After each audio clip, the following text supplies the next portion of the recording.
رسوله الكريم أما بعد أعوذ بالله من الشيطان الرجيم بسم الله الرحمن الرحيم قال الله تبارك وتعالى في الكلام المجيد فويل للمصلين الذين هم عن صلاتهم ساهون صدق الله العظيم وصدق رسوله النبي الكريم إن الله وملائكته يصلون على النبي يا أيها الذين آمنوا صلوا عليه وسلموا تسليما الصلاة والسلام عليك يا سيدي يا رسول الله وسلامك يا حبيب الله الصلاة والسلام عليك يا سيدي يا رحمة للعالمين وعلى آلك وأصحابك يا خاتم النبيين مانگتے ہیں کرم ان کا صدا مانگ رہے ہیں مانگتے ہیں کرم ان کا صدا مانگ رہے ہیں دن رات مدینے کی دعا مانگ رہے ہیں دن رات مدینے کی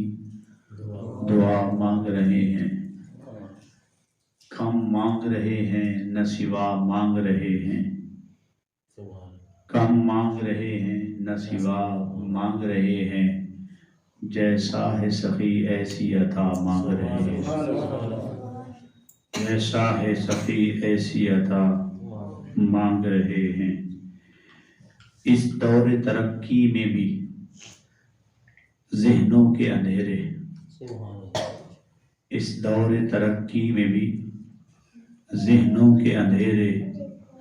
خورشید رسالت کی ضیاء مانگ رہے ہیں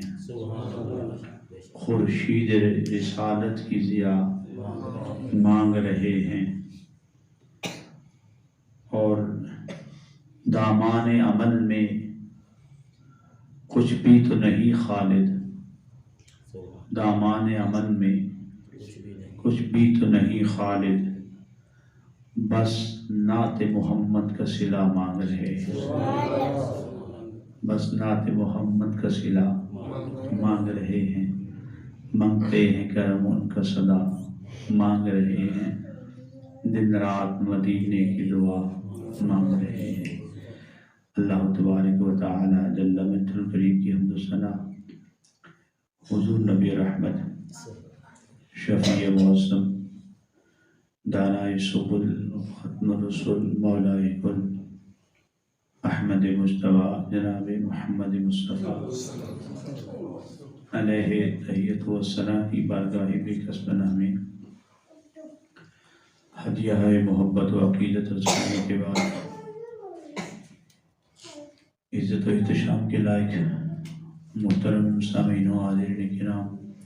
ہمارا گزشتہ سے پیوستہ درس مسائل فقہ نماز کے مزید کچھ مسائل کی مناسبت سے قرآن مجید فرقان حمید میں اللہ تعالیٰ نے نمازیوں کے لیے ایک ہدایت فرمائی ہے اور ان کو اپنی نمازوں کی غفلت سے بچنے کی تلقین فرمائی ہے اور سخت وعید فرمائی ہے فرمایا فوائل للمصلین ہلاکت ہے ان نمازیوں کے لیے الذین هم عن صلاتهم ساہون جو اپنی نمازوں سے غافل ہیں ہم گزشتہ کئی ماہ سے نماز کے مسائل سیکھ رہے ہیں اور سمجھنے کی کوشش کر رہے ہیں اور جتنی بساط بشریہ ہے اس پہ عمل کی کوشش بھی کر رہے ہیں بحمدہ تعالی لیکن پھر بھی ہم نے کوشش کرتے رہنی ہے کہ ہم نمازوں کی غفلت سے محفوظ رہیں کیونکہ نماز مومن اور کافر کے درمیان فرق ہے مومن اور کافر کے درمیان فرق ہے اور اگر کوئی شخص نماز کی قولاً زبان سے تدحیق کرے یا اس کا انکار کرے تو وہ بھی کافر ہے۔ تو یہ عام سا کام نہیں ہے، یہ انتہائی اہم کام ہے، لہذا ہمیں کوشش کرنی ہے کہ اس انتہائی اہم کام کے لیے ہم اس کے مسائل کو سمجھیں، اور جو یہاں سلسلہ وار آپ کے سامنے بیان کیے گئے ان کو ذہن نشین رکھیں، اور اس پہ اللہ کی بارگاہ سے مکمل عمل کی توفیق مانگتے رہا کریں۔ اللہ تعالی ہم سب کو کامل عمل کی توفیق نصیب فرمائے۔ آج کے دو مسائل ہیں عام ترین، اس کی تفصیلات ہم انشاءاللہ آپ احباب کے سامنے پیش کریں گے۔ ایک تو یہ کہ بندہ نماز پڑھ رہا ہے تو ظاہر سی بات ہے نماز سکون سے پڑھنی چاہیے۔ تو اگر ایک بندہ نماز پڑھ رہا ہے، اس کے آگے سے لوگ گزر رہے ہوں گے تو اس کی نماز میں خلل آئے گا، تو اس کے اندر ایک بے سکونی اور بے چینی سی پائی جائے گی۔ اس بے سکونی اور بے چینی کو ختم کرنے کے لیے رسول اللہ صلی اللہ علیہ وسلم نے ہمیں اس کا ایک حل بیان فرمایا، وہ ہے سترہ۔ کیا ہے؟ سترہ۔ سترہ اصل میں سترہ سے ہے پردہ، کہ ایک ایسی چیز نمازی اپنے سامنے رکھ لے، اور سامنے کہاں، یہ دو ابرو ہیں، ان میں سے کسی کے سامنے مطلب درمیان میں رکھے، کوشش کرے جہاں وہ نماز پڑھ رہا ہے سائڈ بھی نہ رکھے، اپنے سامنے بالکل رکھے۔ تو وہ کوئی ایسی چیز، اس کی پیمائش شرعی طور پہ متعین کی گئی ہے، تو وہ سامنے رکھ لے جس سے اس کی نماز میں اطمینان حاصل رہے گا، اور جس سے نمازی کے آگے سے نہ نمازی کی نماز میں خلل آئے گا، اور نہ ہی جو نمازی کے آگے سے گزرنے والا ہے وہ کسی وعید کے زمرے میں آئے گا۔ لہذا آج سترہ کے حوالے سے کچھ باتیں آپ سے ڈسکس کرنی ہے، کچھ باتیں ایسی جن صورتوں میں نماز توڑنی جائز یا بسا اوقات واجب ہو جاتی ہے۔ ویسے نماز نہیں توڑنی چاہیے، لیکن بعض صورتیں ایسی ہیں جن صورتوں میں نماز توڑنی جائز ہے بلکہ بعض اوقات واجب ہو جاتی ہے،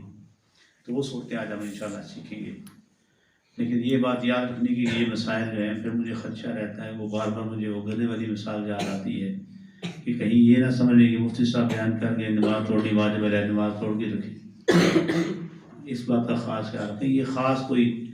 ریئر کیس ہوتے ہیں، کوئی اللہ ماشاءاللہ کبھی کبھار ایسی صورت بنے، تو آپ کو یاد رہنی چاہیے کہ ایسے حالات اگر بن جائیں تو کیا میں نماز توڑ سکتا ہوں کہ نہیں، یا ایسی صورت میں مجھے نماز پڑھتے رہنی چاہیے، یہ نماز توڑ دینی چاہیے۔ تو یہ مسائل ہمیں اس سے آگاہی ہونی چاہیے، یعنی مسائل سے غفلت نہیں ہونی چاہیے۔ تو پہلی بات جو سترے والی ہے، سترہ اختیار کرنا اور نمازی کے آگے سے گزرنے والے کو دور کرنا۔ جب کسی کے گزرنے کا گمان ہو کہ میں یہاں نماز پڑھ رہا ہوں تو میرے آگے سے کوئی شخص گزرے گا، تو مستحب ہے کہ آگے سترہ گاڑ لے، سترہ گاڑ لیے جائے۔ اس کی پیمائش کیا ہونی چاہیے؟ 1 گز اس کی لمبائی ہو اور 1 انگلی کے برابر وہ موٹا ہونا چاہیے۔ لکڑی ہو یا کوئی بھی چیز ہو،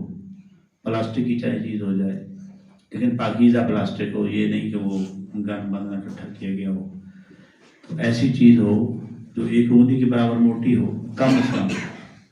اور 1 گز یعنی قریباً 3 فٹ بنتا ہے،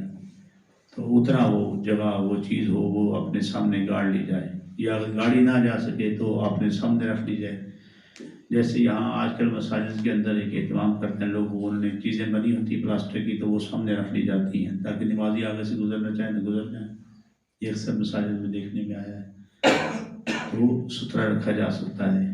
اسے یہ مستحب ہے کہ یہ رکھ لیے جائے تاکہ نمازی اور جو آگے سے گزرنے والے ہیں ان سب کو اطمینان قلب نصیب ہو جائے اور وہ نماز کے خلل سے محفوظ رہیں۔ ویسے تو حضور نبی کریم صلی اللہ علیہ وسلم نے ارشاد فرمایا کہ اگر نمازی کے آگے سے گزرنے والا سمجھے کہ کتنا عذاب ہے تو وہ 40 سال کھڑے ہونے کو ترجیح دے لیکن نمازی کے آگے سے نہ گزرے، یعنی سخت تاکید ہے۔ لیکن بھول چوک میں انسان گزر جاتا ہے، تو اس بات کا التزام رکھنے کے لیے، اس بات کا خیال رکھنے کے لیے کہ نمازی کی نماز میں اور آگے سے گزرنے والے کے معاملات میں خلل نہ آئے، تو سترہ رکھنا یہ مستحب ہے۔ پیمائش میں نے آپ کو بتا دی ہے کہ کم از کم 1 انگلی موٹا ہونا چاہیے۔ ہاں یہ بھی ہو سکتا ہے اگر سترہ ایسے موجود نہیں تو کرسی بھی آگے رکھ سکتے ہیں، تو کوئی بھی ایسی چیز جیسی یہ چیز ہے یہ سامنے رکھ سکتے ایسی سترہ بنا سکتے ہیں، لیکن یہ کہ آپ کو اس کی حیت بتائے گی، یہ ساخت بتائے گی کہ وہ ایسا اتنا ہونا چاہیے، کم سے اتنا ہونا چاہیے۔ پھر اس کے حوالے سے چند باتیں اور یہ ہے کہ سنت یہ ہے کہ سترہ انسان کے قریب پڑا ہوا، یہ نہیں کہ آپ نماز یہاں پڑھ رہے ہیں اور 2 صف آگے جب سترہ رکھیں، جہاں آپ سجدہ کر رہے ہیں اس کے قریب سترہ رکھیں، یہ سنت ہے،